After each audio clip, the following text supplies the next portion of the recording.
पहला प्रश्न है कि गांधी जी ने सबसे पहले भारत में सत्याग्रह का प्रयोग कहाँ किया था?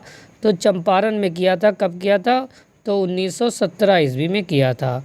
अगला प्रश्न है भारत छोड़ो आंदोलन कांग्रेस ने कब शुरू किया था? तो 8-9 अगस्त 1942 ईस्वी को शुरू किया गया था और कांग्रेस की स्थापना 28 दिसंबर 1885 को बम्बई में हुई थी।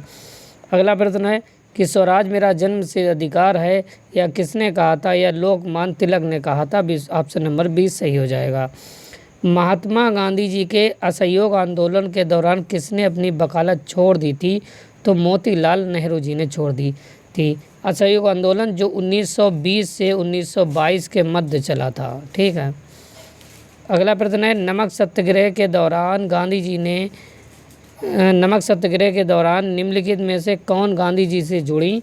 तो सरोजिनी नायडू जी जो थी वो गांधी जी से जुड़ी थी। सरोजिनी नायडू जो कि 1925 में भारतीय राष्ट्रीय कांग्रेस की पहली भारतीय महिला अध्यक्ष बनी थी और ये पहली महिला गवर्नर भी रहीं जो यूपी की थी। ठीक है।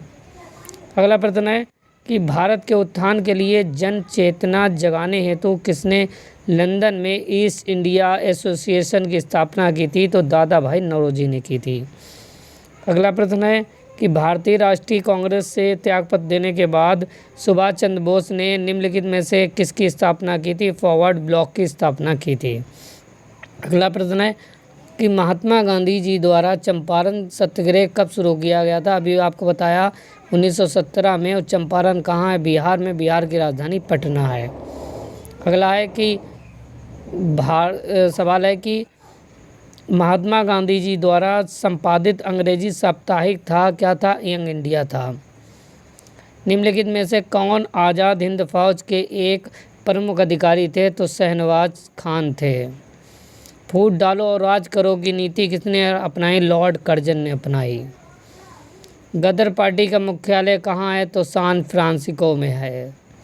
सुभाष चंद्र बोस ने कब कांग्रेस की अध्यक्षता से त्यागपत्र दिया? तो 1939 में कांग्रेस की अध्यक्षता से त्यागपत्र दिया।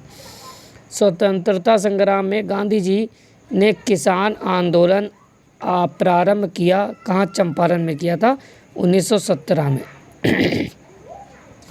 भारत की आज़ादी के समय ब्रिटेन के प्रधानमंत्री कौन थे? तो एटली थे। भारत कब आज़ाद हुआ था? 1947 में।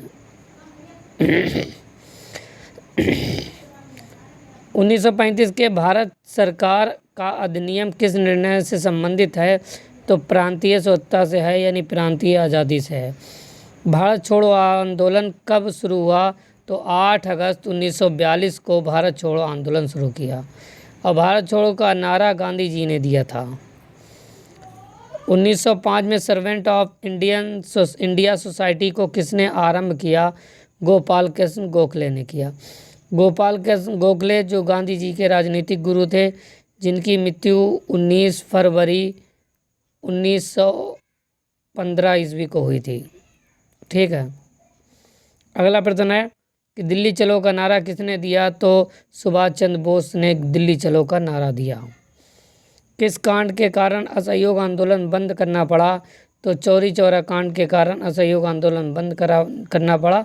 असहयोग आंदोलन जो 1920 से 1922 तक चला था। निम्नलिखित में से कौन सीमांत गांधी के नाम से जाना जाता है? तो खान अब्दुल गफ्फार खां को सीमांत गांधी जी के नाम से जाना जाता है। अगला प्रश्न है कि भारतीय राष्ट्रीय कांग्रेस की पहली महिला अध्यक्ष कौन थी? तो एनी बेसेंट थी जो 1917 में बनी थी। पहली महिला अध्यक्ष पूछा है और पहली भारतीय महिला अध्यक्ष सरोजिनी नायडू जी थी जो 1925 में बनी थी। केंद्र राज्यों के प्रशासनिक संबंध भारतीय संविधान के किस अनुच्छेद में हैं? तो अनुच्छेद 352 से 356 के मध्य। भारतीय राजनीतिक व्यवस्था की विशेषता क्या है? तो जाति, धर्म और राष्ट्रीय हित। अगला प्रश्न है कि गोवा भारतीय गणतंत्र का एक हिस्सा कब बना? तो 1961 में बना था। निम्नलिखित में से कौन भारतीय संविधान में समवर्ती सूची में रखा गया? तो जनसंख्या नियोजन तथा परिवार नियोजन समवर्ती सूची में रखे गए। मौलिक अधिकारों पर निम्नलिखित में से किसके द्वारा प्रतिबंध लगाया जा सकता है? तो उच्चतम यानी कि 80 के द्वारा प्रतिबंध लगाया जा सकता है। राज्य लोक सेवा आयोग के सदस्यों की नियुक्ति कौन करता है? राज्यपाल करता है। राज्यपाल की नियुक्ति कौन करता है? राष्ट्रपति करता है। ठीक है, अगले प्रश्न की तरफ चलते हैं। भारतीय संविधान द्वारा मौलिक अधिकार दिए गए हैं, समस्त देशवासियों को दिए गए हैं। मौलिक अधिकार जो 12 से 35 के मध्य हैं, जिनको फंडामेंटल राइट्स भी कहा जाता है। अगला प्रश्न की तरफ चलते हैं कि भारतीय संविधान में मौलिक कर्तव्य कब सम्मिलित किए गए? तो 1976 के संविधान संशोधन के द्वारा किए गए। उच्च न्यायालय के न्यायाधीशों की नियुक्ति कौन करता है? राष्ट्रपति करता है। ठीक है, अगला प्रश्न है कि भारत में राष्ट्रपति अपना त्यागपत्र किसके समक्ष पेश करेगा? तो उपराष्ट्रपति के समक्ष पेश करेगा। संविधान की किस अनुसूची में क्षेत्रीय 22 भाषाएं सम्मिलित की गई हैं? तो 8वीं अनुसूची में की गई हैं।